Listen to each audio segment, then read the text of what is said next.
Good evening. Welcome to Expat Insights. I'm your host Raju Mandhyan. Here at Expat Insights, we take external views of internal successes by foreigners, expats, and immigrants who have made Philippines their home and are doing good in the Philippines, either in business or society.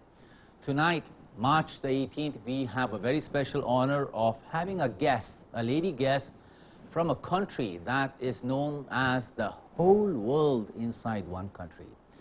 One of the most beautiful countries in the world, South Africa, and our guest tonight from that country, Ambassador, Her Excellency, Ambassador Agnes Nyamande Pitso. She's here to grace us and give us insights on her country and the relationships between Philippines and South Africa.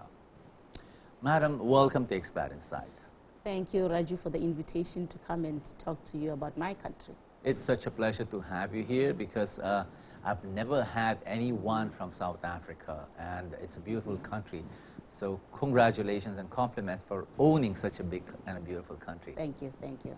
So tell us a bit about your life in the Philippines, Ambassador, before we talk about South Africa. Basically, I'm here because I'm representing my country as an ambassador. Yes, ma'am. I arrived here in July 2010. Right. So I'm going to be 2 years in July this year.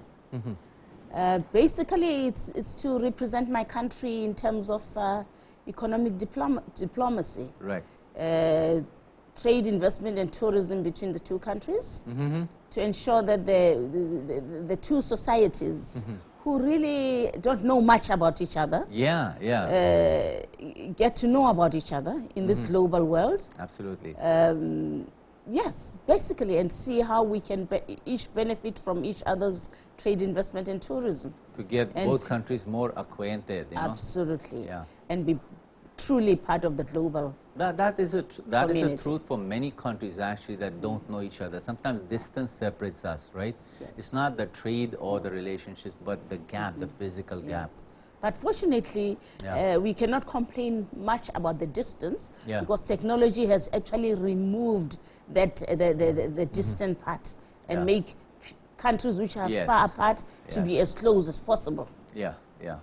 Very virtual. We are virtually close in the cyberspace. Exactly. Ambassador, your first impressions of the Philippines as you landed, or your first few days in this country, how do you feel? How do you appreciate the country the first time you see it? Basically, because of the fact that there's not much exposure if you're at home as to how the Philippines is like. Right. You have your own perceptions of the country, but on arrival, I just realized it's just like any other country. It's just like any other country? It's just like any other country in the sense that you have development, you've got buildings, you've got, you see what I mean? But the most important thing that makes a country is the people. All right, all right. And that's where I found the difference in terms of the hospitality. Philippines are actually kind people. Yes, they are not hostile. Well, I've heard that from every single guest who has sat on this chair. Ambassador, I'm going to show a couple of videos from your country, but let me ask you, what is the most fun thing or the most exciting thing for you in the Philippines now that you've been here for 2 years? What is the most fun thing? What's the most outstanding thing? Sure, it's difficult to even pinpoint one. Yeah. But I love going to their beaches. Yeah. Because of the fine sand. Right. You don't have to worry about like, we are burning. It's so hot. Tiptoe. It's so, I mean, it was such a fantastic experience. And the first beach I visited was Boracay. Oh, no. Okay. Yeah. I so mean, are you saying that the sand in the Philippine soil is softer and finer? It's finer. And the one in the coastline of Africa is? Usually beaches don't have that fine sand. Oh, is it's it usually the coarse. It's coarser in terms of texture. The texture is different. So I guess that's what makes some of the beaches like Boracay outstanding. Maybe because these are smaller islands and they're covered with water so much more than big pieces of land. It's also the fact that it's a tropical country. Lots of vegetation. So it's a combination of many things. It's the people, it's the vegetation, it's the texture of the soil, it's everything, it's the cuisine. It's a whole package. The relationship between our two countries, between Philippines and South Africa, can you go back into the history and tell us where and how were we related? Is there any traditional thing that existed between Philippines and South Africa? Yeah, we share similar histories. Right. In the sense of the fact that they were colonized. Right. For as many years as we were. Right. And although there may be disparities in terms of, you know, they always say they were colonized by more than one country. But the whole thing of colonization is the same. They've gone through the struggles. They've overcome those struggles. They've overcome to emerge as a society, peaceful society. Yeah. So the journeys is the same. The genesis is the same. The whole journey. It's the struggle. Journey, yeah. You get your freedom. You battle to make sure that you build a new culture in society where there's equality, where there's respect for human beings and each other. So you have to build a different culture altogether. So that's where the likeness is, having a similar past. Absolutely. No? Currently, what is hot between the two countries? What is happening in terms of trade and social relationships between Philippines and South Africa? Yes, because we are a new democracy. Yeah. Serious trading and tourism between the two countries really started after 1994 when we attained our freedom. Now the trading has actually improved over the years, steadily so. And the function of the mission is to make sure that it becomes vibrant, that it increases to be at the level of other countries in the region. That is a long-term goal. Plan for... Absolutely, especially for societies who remained for so many years unknown to each other in terms of exposure and interaction and trading. So, we know, if you consider that, we're doing good. So what products are popular or doing well between the two countries, coming from South Africa to Philippines or from Philippines to South Africa? Yes, the products from South Africa to the Philippines, it's cereals juice. I'm sure you have seen some cereals juice. If you go to the shops, look for C-E-R-E-S. Oh, ceres. Yeah. It's in you get it in SM, Rustans, and other places. It's a brand. It's a brand. Yes, it's juices, various types of juices. All right. Made from fruit. Yeah. Yes. You can try those. Yeah. And you also get from South Africa now wines. And our liqueur. Yes, I heard about the winery. Yes, because as you know, the Western Cape is a Mediterranean type of climate, which is good for grapes. Yeah. And then we really produce top quality. Yeah. When you go to South Africa, well, I hope I go very soon. Yeah. Make sure you go through the wine route. Do you drink? Well, I drink wine, and I'm not really a connoisseur of wine, but I do, Never mind, we are all not connoisseurs of wine. Madam, I'm going to line up a video on South Africa so our viewers can get a glimpse of the beautiful country we are talking about, and that should be queued up right now. It's about South Africa. So let's pause for that as soon as it comes up. Have you lined up that? Good evening. Welcome back to Expert Insights. I'm your host, Raju Mandhyan. We are talking tonight to Ambassador Agnes Nyamande Pitso of South Africa. And that was a glimpse of Johannesburg, or was it the whole country? It's the whole country, really. There was Western Cape. I saw Western Cape. I saw, you know, parts of Johannesburg. And so it's like they took various highlights from different parts of South Africa. That was beautiful, and it was rockingly beautiful. Yeah, now the slogan we have here, madam, we just translated that into Tagalog, no? Your country is now on a campaign which says the whole world in one country. And why do you say this, and what gives you the authority to say that about South Africa? Actually, it's just it's an old campaign. Okay. There's a new campaign on, but we chose this one because we just want the viewers, as we have seen through that clips, yes, ma'am, that it's so many things in one country. Right, right.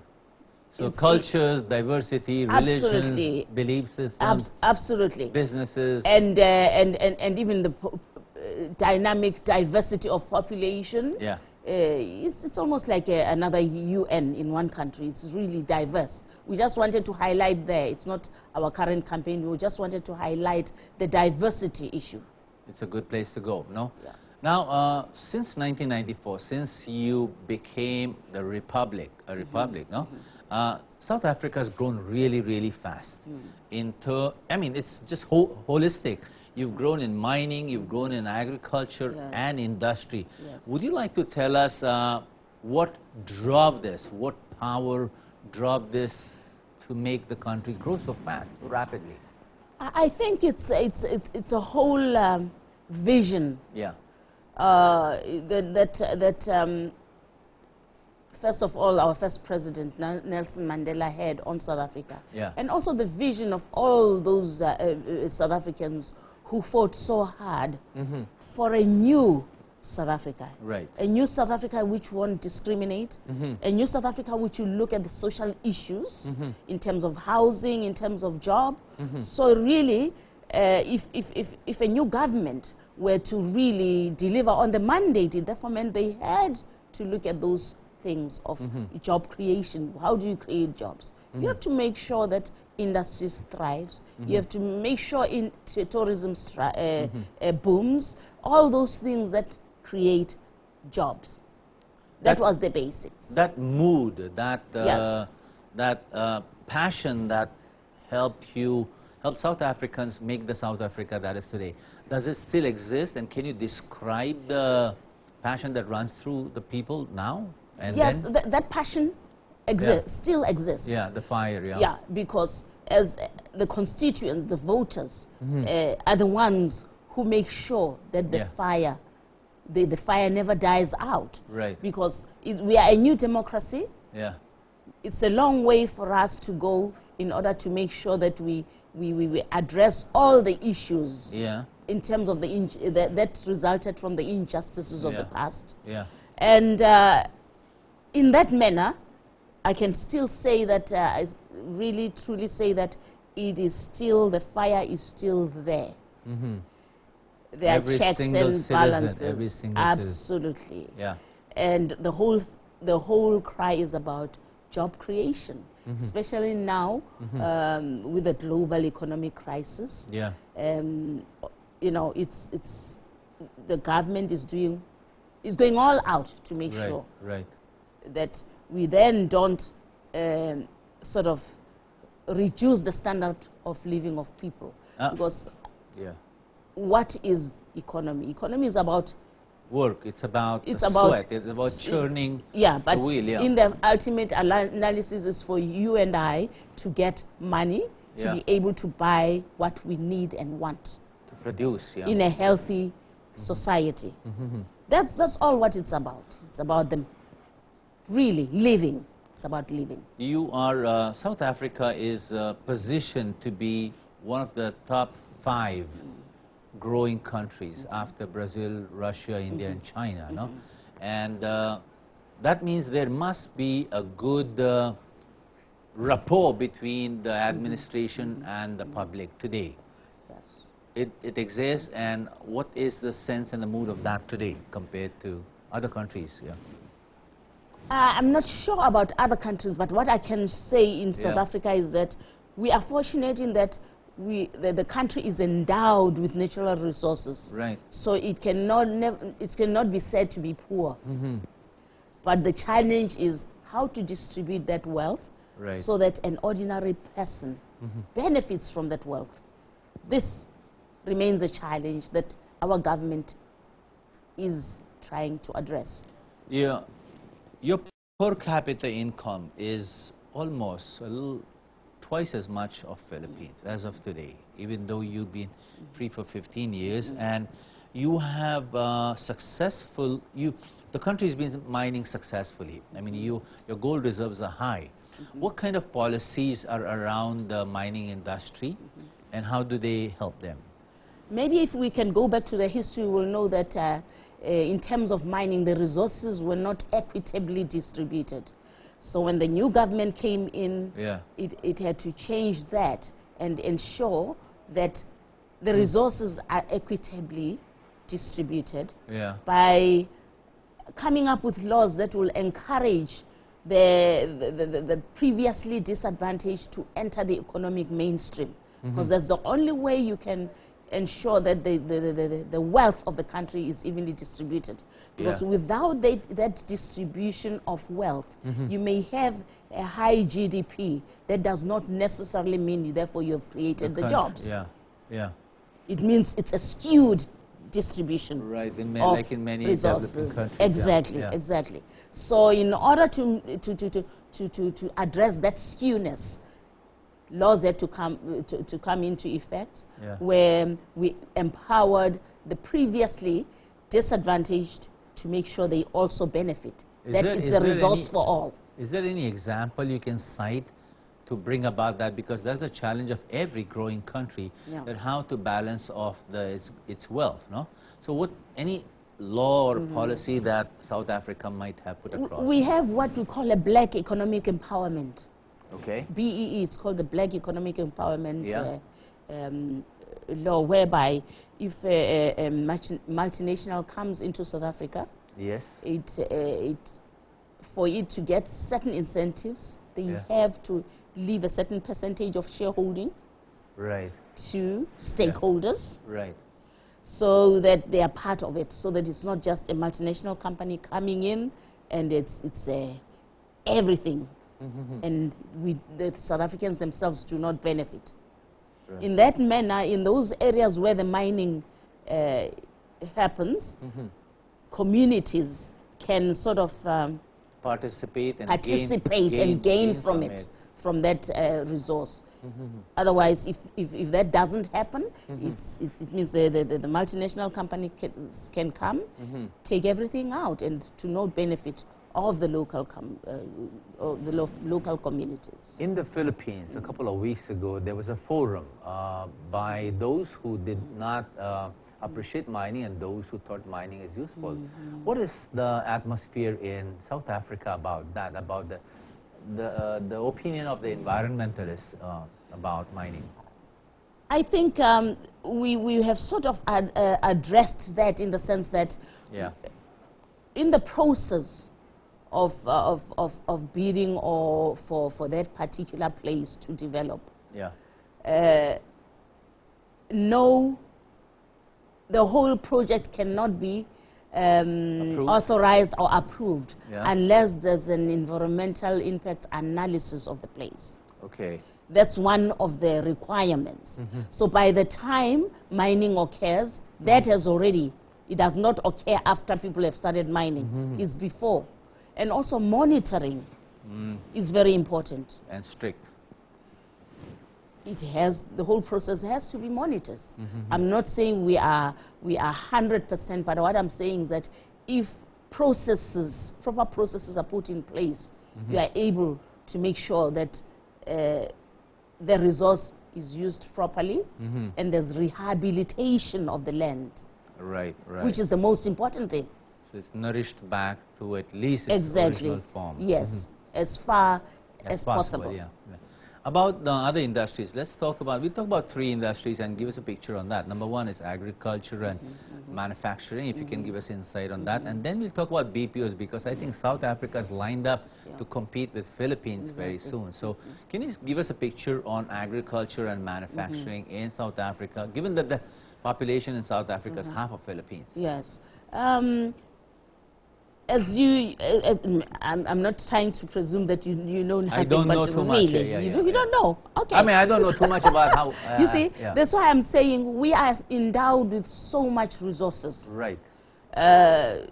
We are fortunate, be it right. agricultural in terms of land yeah. or the minerals. Right. So in terms of land, yeah. that's why we are able to have different types of fruit. Mm-hmm. For instance, in the Mediterranean types in the Cape area, yeah. where the climate is Mediterranean, we find grapes, apples, pears, right. those kinds of fruits. Yeah. But as you go north to the subtropical and the east yeah. to places like KZ, KwaZulu-Natal, mm-hmm. you get subtropical.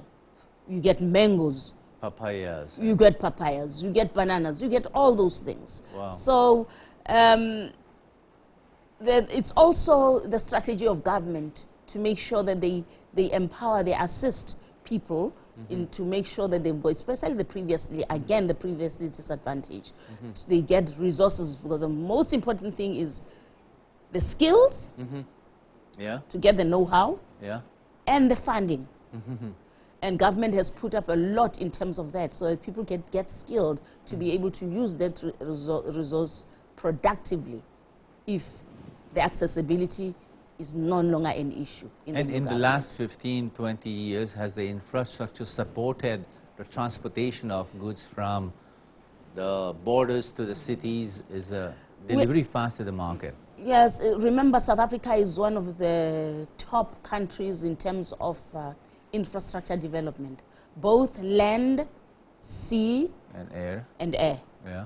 So that's why when we had the World Cup in 2010, some people were very happy, because then the network was even more developed, refined, refined, mm-hmm. which also means it's good mm-hmm. for producers, because it's easier for them now to transport their produce to various places. Mm-hmm. But our transportation network has always been very good. Mm-hmm. Now talk to me, madam, about BPOs, because BPOs is the biggest thing here in the Philippines, no? And seems like you are cutting a slice into that pie. Yes, South Africa is. Absolutely. Yeah. Because the BPO I always say it's an easy sector mm-hmm. to tap into mm-hmm. and create those jobs, especially for the youth. Yeah. And South Africa is trying to find its niche, because we have got the advantage of speaking English. Mm-hmm. So you find that even other countries where the English is not so good, they would put up the BPO in South Africa. Mm-hmm. Because you remember, it's all about communication. BPOs are all about communicating in the language that will be understood by your customer. Well, I think the market's big enough to have another player in, no? Yeah. And your tourism campaigns have been really successful. It's a beautiful country to go to. Is there any special strategy that the government is following? Is it easy to fly into South Africa? And what can people do when they get there? The strategy basically is, if it's internationally, where South African Airlines does not fly, we have what we call code share with those airlines to fly into South Africa. So, it assists in terms of the volumes entering South Africa. And also, they've extended parts of it. Used to be people fly from Johannesburg and into other cities. Now you get the flights either flying direct into Cape Town or Johannesburg or Durban. So the flexibility in terms of in terms of flights. Also in terms of the roads, the road link now between the other African countries is growing, is being improved, developed for specifically that purpose, because the trade in South Africa also is so much dependent on the roads, other African countries, the region in terms of the economy. So the region contributes also a lot to our economy. For investments, for direct investments, what is South Africa providing to global investors? How are you inviting them to come in? Basically, it's people who have managed to go into South Africa are multinationals with a lot of money. Yeah. As I said, we are endowed with minerals and everything. Yeah. Because those are high, the entry, in order for you to penetrate the market, you need to have resources. It's not one of the industries whereby you can no, what I meant is by tax incentives, yes, though power, utilities, setting up of businesses. Yeah, it's quite simple. But remember at the beginning we were talking about BEE. Yeah. There are certain conditions in terms of if you want to thrive and minimize your risk as a business, so that you minimize any strikes where people feel that you know they're not being fairly treated. So there's a certain kind of an allotment put aside for the native population. Yes, you see, I think we're now in the global world where management of companies have gone a long way from being the opposite, where you get people not utilizing the resources or making people feel that they are part of the, you know, getting that buy-in. The partnership. It's a partnership. It's a partnership more than anything, and it's encouraged so that you actually can tap in as a foreign investor into the programs of government. So you don't become you don't become an exploiter. You really absolutely. It's there to ensure that there's no exploitation of the people. Ma'am, we'll take one more break this time, and we'll have a little glimpse of the man of South Africa, Mr. Nelson Mandela, inviting us, all of us, to South Africa. Then we'll come back and talk to you about, come closer to home, to Philippines and the relationship between Philippines and South Africa. So let's watch that clip with Mr. Nelson Mandela.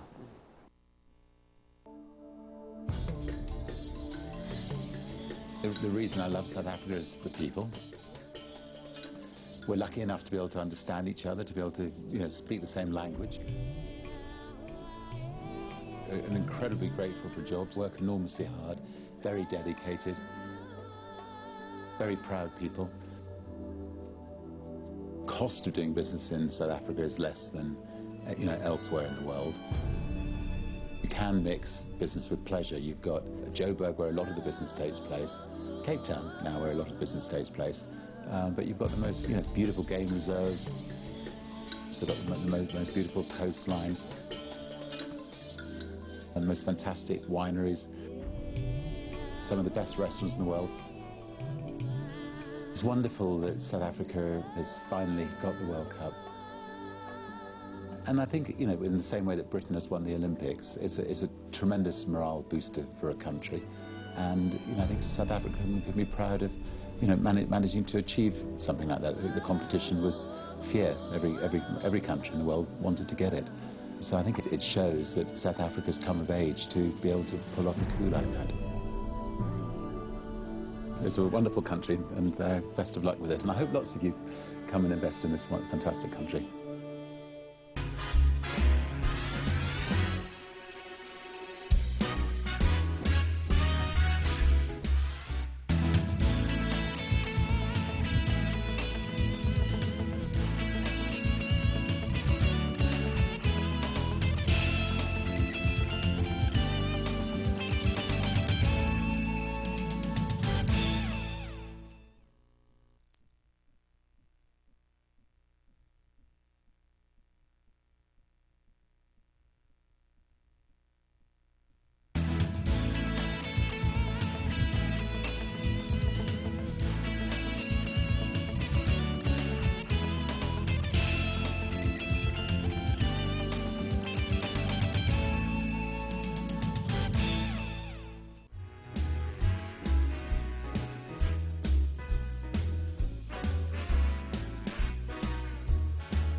Good evening. Welcome back to Expat Insights. I'm your host, Raju Mandhyan. That, by the way, was Richard Branson and not Nelson Mandela. We'll show Nelson Mandela at the end of this show. So we are talking to Ambassador Niamande Pitso of South Africa, and she just gave us insights on how the country is doing. And let's bring the questions to how South Africa is relating to Philippines today, ma'am. What are you doing here in this country? What's your day and a week like in Philippines promoting South Africa? Basically, we are on a campaign, they call it economic diplomacy. Okay. The campaign really targets at various synergies in terms of the two countries, what areas are such that we can utilize to bridge the gap between the two communities. And in terms of the Philippines, we are looking into mainly trade, investment, and tourism, the three areas. And my job is to expose South Africa to the Philippine business, interact with government, and also the broader Philippine community, who actually form the basis for those tourists that want to experience the adventures in South Africa. And well, administrative work, of course. And make sure that we go also to schools, because when you educate a young person, they will forever remember. I know. In the news, I saw you doing a road show in Pampanga. So many schools going and talking about South Africa. Absolutely. Any social, cultural activities that are lined up in the coming days or planned for the year between the two countries? All I know is that there's going to be a group, cultural group from South Africa to the Philippines. We can always send you the teaching us football. Yes. You may also be invited if you like, because we've got tickets of a cultural group, South African cultural group, so that you can also experience the cultural aspect. What we talk about when we talk culture in South Africa. It's dances, it's music. It's exactly like the Philippines. The whole world in one country. Huh? What is the presence of South Africa in the Philippines in terms of business, in terms of investment? Is there something here that is South African? Yes, we now have other companies negotiating in mining. And once it's successful, then it's going to be publicized. Mostly in mining, Yes, mostly it's now in mining. Mainly our strength here in the Philippines, it's trade and tourism. Any Filipino presence in South Africa in terms of management, labor, nurses? Yes. How big is it and how happy are they? About how happy they are, I would know. They are usually happy. They are usually happy. Filipinos are usually happy. What I meant is successful, not really happy. All I know is that we, for instance, during the World Cup, we had few Filipinos. Because we were short of skills and we had to get skills from outside. Some of the skills were Filipinos who worked for our companies in Dubai, who then ended up in South Africa assisting in the process. And we have others now going in for specific skills that are short, that are in demand yet not sufficient in South Africa. The population of the Philippines in South Africa is not that much. Somebody was saying it's 2,000 and some were saying it's just now slightly less than 2,000. All right, Ambassador, give us, I understand that April 27 is South African National Day. What do you have in preparation for the country, and what do you expect to put out? See, I don't want to jinx it. Okay. But talk about the party. It's a surprise. Okay. A party has to be a surprise. Okay. And we have surprises lined up in the cultural side of it. April 27 is a month away. Yes, it's a month away. Right. So I don't want people to say, we knew what we were going to get. Surprise. There's a level of surprise, but we're going to have fun celebrating South African style. Righto. We'll dance the Waka Waka then. Okay. Your Excellency, one question, no? Is there any South African philosophy or some kind of a force that drives you, that represents what South Africa is all about? You're a strong, sturdy people. What makes you that? I think many people may agree or disagree. I think the spirit of Ubuntu. Ubuntu? The spirit of Ubuntu. Is it like a ghost? Is it like a angel? More angelic. More angelic. Spirit of Ubuntu. Yes, of humaneness. Oh, humaneness. Yes, being human. Not treating the other person in a way that you wouldn't want to be treated. It's more, you know, I'm not a philosopher. I've never known how to start on this philosophy. But I'm sure you know what drives you every morning, makes you get up and do the diplomatic work that you do. Absolutely. Yeah. You do your work with a sense of pride, yet with a sense of respect for the other person. Yeah. In this global world. All right, so now I'm at the end of my questions, and we're going to show that little clip of Nelson Mandela that we missed showing. So, but is there what would you like to do? The last question before they lined it up, no? Okay. What would you like to do? Your term will probably be 3-4 years in this country, no? Well, at the end of 3-4 years, when you leave this country, what do you want to leave behind as a legacy that this was done by Ambassador Nyamande Pitso? Tell me, commit to it. Yeah. Gosh. I think it's what each and every ambassador does. Yeah. Is to leave a legacy of information, as much information about our country. Right. So that the potential, you untap that potential that exists. Yeah. To the benefit of your country. I think that's it. That's it.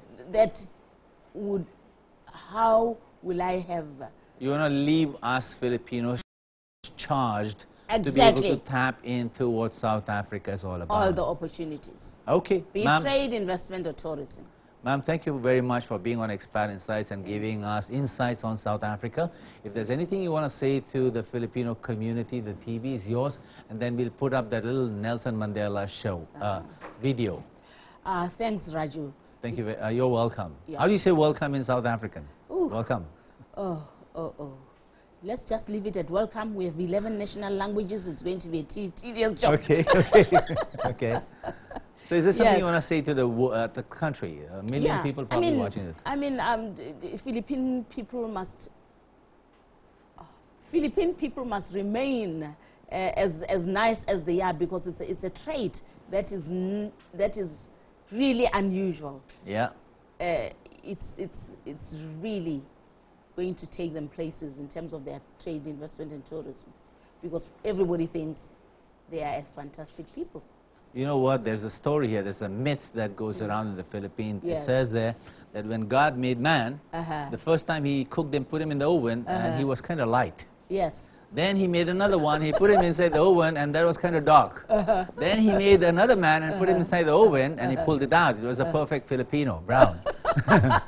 So that's why they say it's perfect. That's why it's a blessed country. Good. So thank you very much for being on this show, and we hope to see you on April 27. And may our two countries grow and flourish in terms of relationships and social development. So gracias. Thank you. Yeah. So thank you very much for watching Expat Insights. That was our Ambassador of South Africa, Madam Nyamande Pitso, and I'm your host Raju Mandhyan. Good night and mabuhay. And we leave you with that little video of Nelson Mandela inviting you to South Africa. Good night, Paul. Thank you, Paul. Thank you very much. Thank you. For 27 years, all he could dream of was freedom.